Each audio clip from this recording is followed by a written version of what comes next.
देखते हैं कि चार्ट्स के बारे में एक्सपर्ट्स क्या बताते हैं। ठीक है जी, एक्सपर्ट्स की ज़ाहिर इनपुट वो क्या है वो हम देखते हैं जी कि सबसे स्टैंडर्ड है जी, जो कंपैरिजन जब भी करना हो तो उसमें लिए स्टैंडर्ड बार ग्राफ यूज़ करना चाहिए।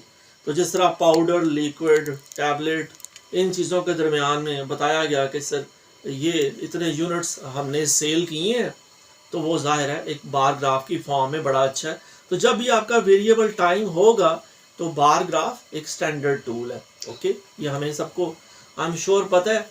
तो हमें जब भी रैंकिंग करनी है या कंपैरिजन ड्रॉ करना है और चीज़ों को बताना है कि ओवर टाइम किस तरह तब्दील हो रही हैं, तो वहाँ बेस्ट टूल है बार ग्राफ। ठीक है जी, तो ये तो हो गए डूज। अब डोंट्स क्या हैं कि जब sir change over time significant नहीं है और you are comparing only two categories of data और टू टाइम पीरियड्स, तो उस वक्त ज़ाहिर है बार ग्राफ यूज़ मत करें। तो ये बड़ी अच्छी सर एक्शनेबल और क्या कहना चाहिए काबिल अमल किस्म की रिकमेंडेशन है, तजवीज़ है, जो मुझे आपको हम सबको ख्याल करना चाहिए। और इंशाअल्लाह ताला हम the right chart for the right job next time जब भी अपनी कोई प्रेजेंटेशन करेंगे ना अपने बॉस को, अपने टीम को, तो ये चीज़ हम इंशाअल्लाह ताला याद रखेंगे। आगे बढ़ते हैं सर। तो कुछ और टिप्स बताई जा रही हैं कि रेक्टेंगुलर नॉट राउंडेड बार्स। ठीक है, ये भी अच्छी बात है, रेक्टेंगुलर बार्स यूज़ करें। तो order your bars from highest to lowest, ज़ाहिर है एक ऑर्डर होना चाहिए, ये बड़ी अच्छी सजेशन है। और to show trends over time put your bars in chronological order. तो क्रोनोलॉजिकल ऑर्डर क्या होता है कि आप बताएं कि पाकिस्तान 1947 में बना, फिर लियाकत अली खां को 1951 में शहीद कर दिया गया, फिर 1965 की जंग हुई, तो आप जो है ना वो टाइम में आगे बढ़ रहे हैं। तो ये क्रोनोलॉजिकल ऑर्डर एक अच्छा स्ट्रक्चर है। ये हमने पिछले वीक जब हमने वो स्ट्रक्चर्स पढ़े थे तो मैं याद दहानी करता चलूँ अपने आप को पहले रिमाइंडर और आप लोगों के लिए भी कि हमने ये एक अच्छा स्ट्रक्चर देखा था। ये क्रोनोलॉजिकल ऑर्डर में चीज़ें आनी चाहिए। आगे बढ़ते हैं सर।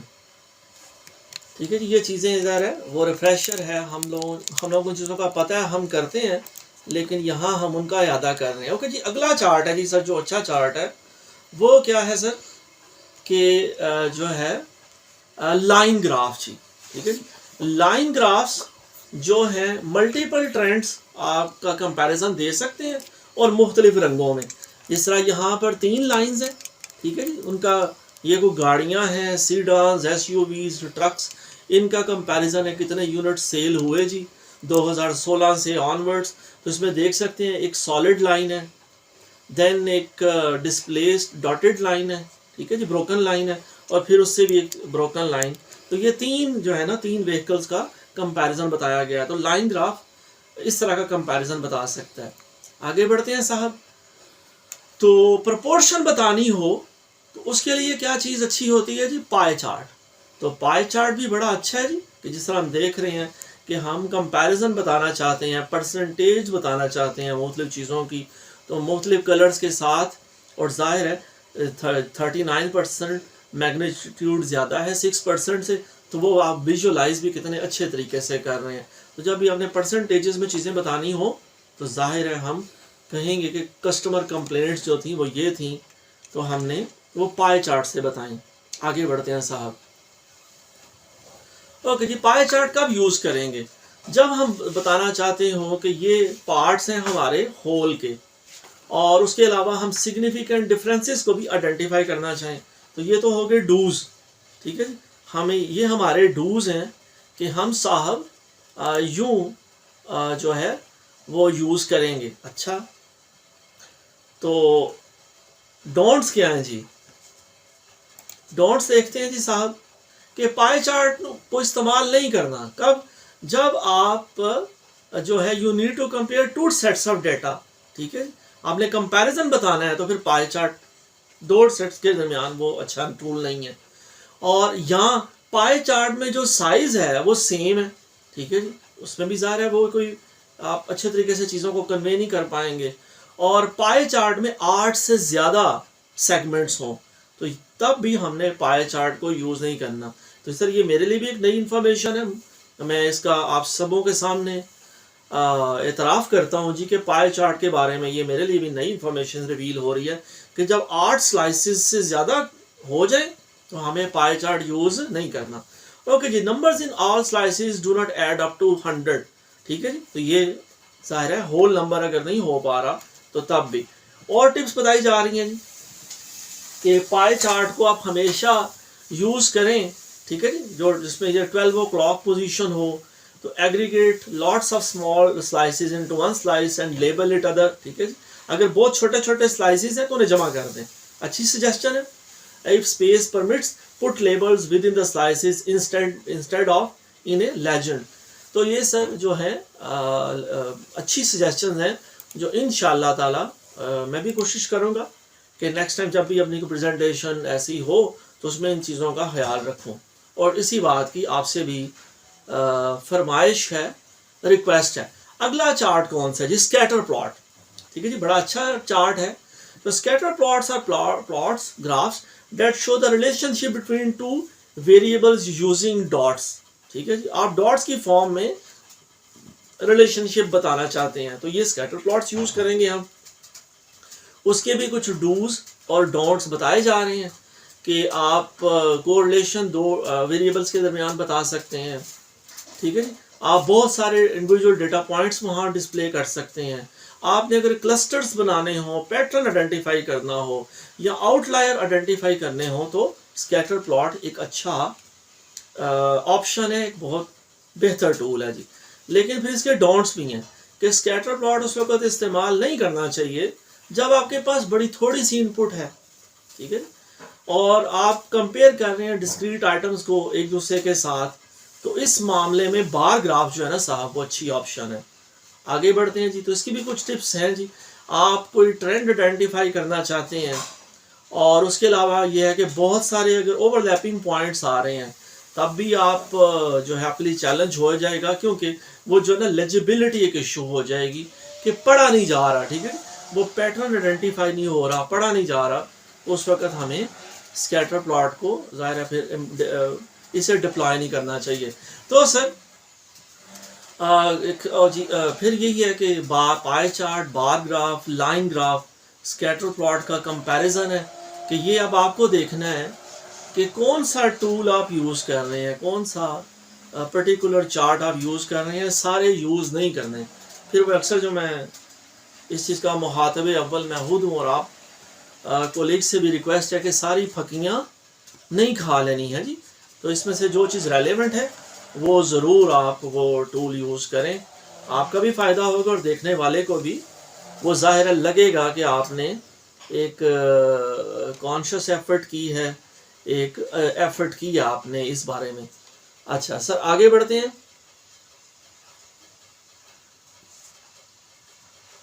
आगे बढ़ते हैं साहब हम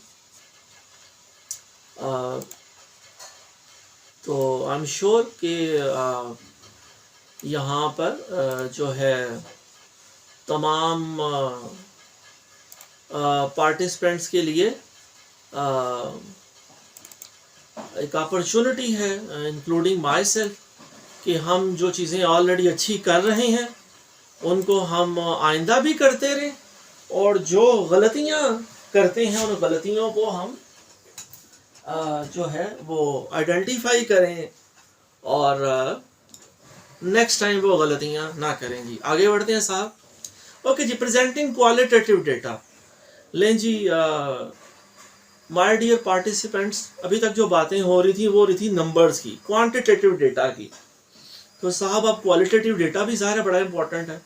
हम जब मैनेजमेंट की क्लास में होते हैं तो जाहिर है वहाँ हमारे पास नंबर्स भी होते हैं, क्वालिटेटिव डेटा भी होता है और क्वांटिटेटिव डेटा भी होता है। तो सर पहला है वीडियोस और ऑडियो क्लिप्स, ठीक है जी, वीडियोस और ऑडियो क्लिप्स आप यूज़ करेंगे। उसके अलावा आइकन्स और फोटोग्राफ्स, ठीक है जी, और इवन वर्ड क्लाउड्स। देखा ना मैंने नीचे एक वर्ड क्लाउड यूज़ किया हुआ है। तो ये एक अच्छी किताब है जी, how to visualize qualitative data, 2014 की बुक है, डाउनलोडेबल है, मेरे रेफरेंसेस डाउनलोड किए जा सकते हैं। तो ये सर हमें ये सारे टूल्स इंशाल्लाह ताला अपने अपने मकाम पर यूज़ करने हैं जी। अच्छा साहब आगे बढ़ते हैं। तो फिर वही सवाल किया गया, तो बहरहाल tell stories with your data. तीसरा एस्पेक्ट थोड़ी देर पहले याद करें कि हमने कहा था कि इस मेन टॉपिक में 3 सब टॉपिक्स हैं, तो हम अब तीसरे सब टॉपिक की तरफ बढ़ रहे हैं। Tell stories with your data. Sir अपने डेटा के साथ अच्छी स्टोरीज बताएं जो लोगों को दिलचस्पी मालूम हो और याद रहे, उन्हें मेमोरेबल हो। तो इसमें कहा जा रहा है जी, एक बड़ी एक्सपर्ट है, इनकी काफ़ी किताबें हैं, कि data does not speak for itself, it needs a story teller. जो डेटा है ना जी, वो खुद नहीं वो बोल सकता, ठीक है जी, खुद नहीं बता सकता। इसके लिए एक ज़ाहिर है किस्सा गो की, एक स्टोरी टेलर की ज़रूरत होती है कि बताए कि ये मेरा डेटा एक्चुअली क्या मैसेज कन्वे कर रहा है।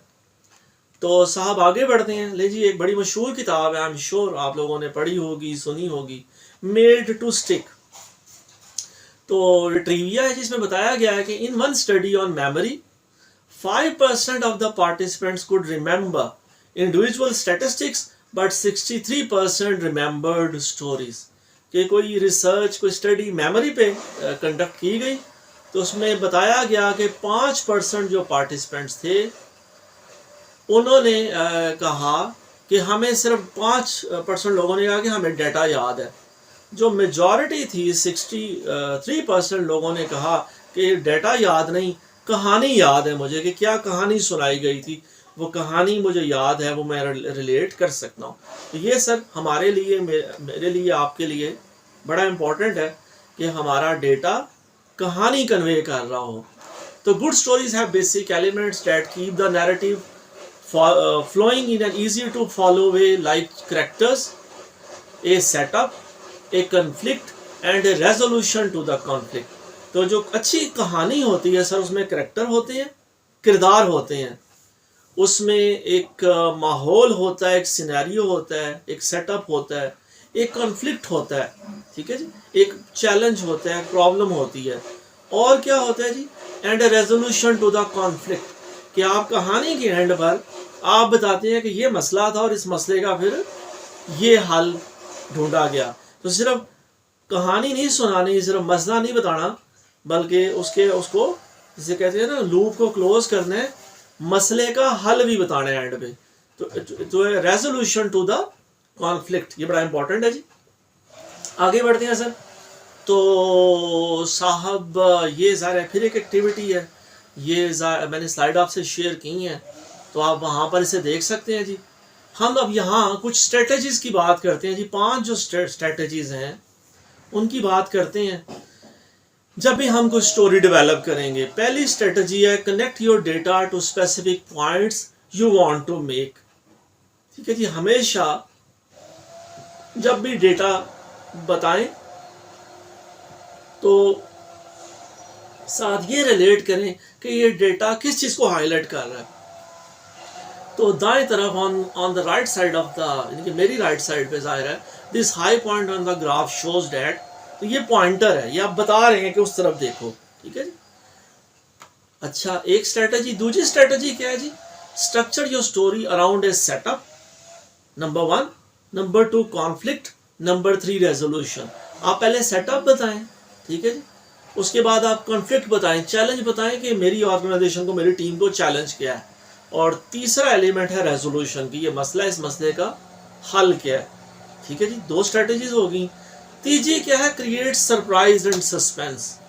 ठीक है जी, आप एक सरप्राइज और या सस्पेंस क्रिएट करें, ठीक है जी, ताकि वो लोगों की अटेंशन ग्रैब हो और लोगों को याद रहे।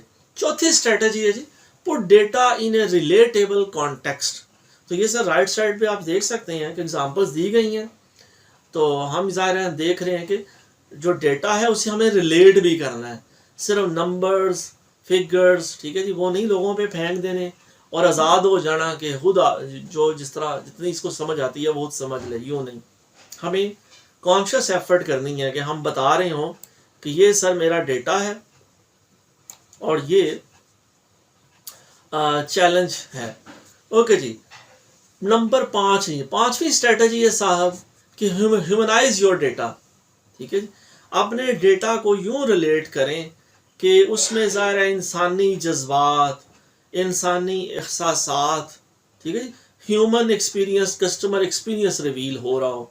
तो उससे तो डेटा को यूँ रिलेट करना, इसकी ज़ाहिर है ये टूल मैंने आपके साथ शेयर की हैं, टूल 5 और टूल 6, इसे देखिएगा, इसे सिर्फ देखिएगा नहीं, इस पे ज़ाहिर है फिर वो इसे डिप्लॉय कीजिएगा, इस पर अमल कीजिएगा। तो यहाँ सर हम जो है एक दफ़ा फिर उन एलिमेंट्स को देख लेते हैं जी, कि मैं समझता हूँ कि बड़ा इंपॉर्टेंट है कि tell stories with your data. Number 1 क्या जी, connect your data to specific points you want to make. एक स्ट्रेटजी ये हो सकती है कि जो एक चीज़ आप हाईलाइट करना चाहते हैं, डेटा को उससे रिलेट करें। नंबर 2, आप सेटअप, कन्फ्लिक्ट और रेजोल्यूशन आइडेंटिफाई करें, ठीक है जी, जिस तरह ये एक एग्जांपल दी गई है। नंबर 3 क्या हो सकता है कि आप एक सरप्राइज या सस्पेंस क्रिएट करें, ताकि वो जो लोग ऊँग रहे हैं ना जी, जो ऑडियंस सो रही है, वो जाग जाए। तीसरी स्ट्रेटजी क्या हो सकती है, पुट डेटा, लेकिन जी भट्टी साहब भी आ गए हैं, वेलकम टू भट्टी साहब। Put data in a relatable context, ठीक है जी। I know it's hard to imagine what a million of these defective parts would look like in real life. Think of it this way, they would fill an entire soccer field, soccer stadium. तो आपने relate किया, आपने कहा इतना data है, ये data जो है ये अगर हम इसे, ये सारे जो कंप्लेंट्स आई हैं, ये अगर हम रखें तो एक जो फुटबॉल के खेल का मैदान है वो भर जाएगा, ठीक है। जिस अक्सर कहा जाता है ना, मैं चले रिलेट करता हूँ कि जो C-130 जहाज़ है, कार्गो प्लेन है, वो सर अल्लाह हमारा भला करे हम सब का, वो फुटबॉल ग्राउंड में लैंड कर सकता है, ठीक है। कहीं भी फुटबॉल ग्राउंड हो तो वहाँ से वो बताते हैं कि वो लैंड कर सकता है, वो टेक ऑफ कर सकता है। अच्छा जी, और 5वीं स्ट्रेटजी थी साहब, इस सेक्शन को मुकम्मल करते हुए कितने रहेगी 5वीं स्ट्रेटजी, भट्टी साहब भी आ गए हैं, वो है जी humanize your data. It is one thing to look at the numbers on a graph, but what we are seeing here is going to have a major impact on how customers experience this product and how they feel about our organization. कि data आप देखें, graph देखें, और उसके बाद हम सोचते हैं कि हमारे कस्टमर्स का हमारे प्रोडक्ट के बारे में क्या ख्याल है, क्या तजर्बा है, एक्सपीरियंस है, और वो हमारी ऑर्गेनाइजेशन के बारे में उनकी क्या फीलिंग्स हैं। तो ये 5 स्ट्रेटजीज हैं जी, टूल्स आपसे शेयर कर दिए गए हैं। ये हमारा 30 seconds take away last side section की, कि sharing data during your presentation बड़ा इंपॉर्टेंट एस्पेक्ट है। उसके बाद कहा गया कि focus each visual, declutter visuals, make your data accessible and know your data inside out, अगली स्ट्रेटजी थी। फिर हमने 4 मेजर जो टूल्स हैं, चार्ट्स हैं, वो हमने देखे, बार चार्ट, पाई चार्ट, ठीक है जी, लाइन ग्राफ, स्कैटर प्लॉट। फिर हमने स्ट्रेटजीज की बात की कि क्वालिटेटिव डेटा भी तो है, एक तरफ क्वांटिटेटिव डेटा है, तो क्वालिटेटिव डेटा में हमें फिगर्स, इन्फोग्राफ्स, वीडियोस यूज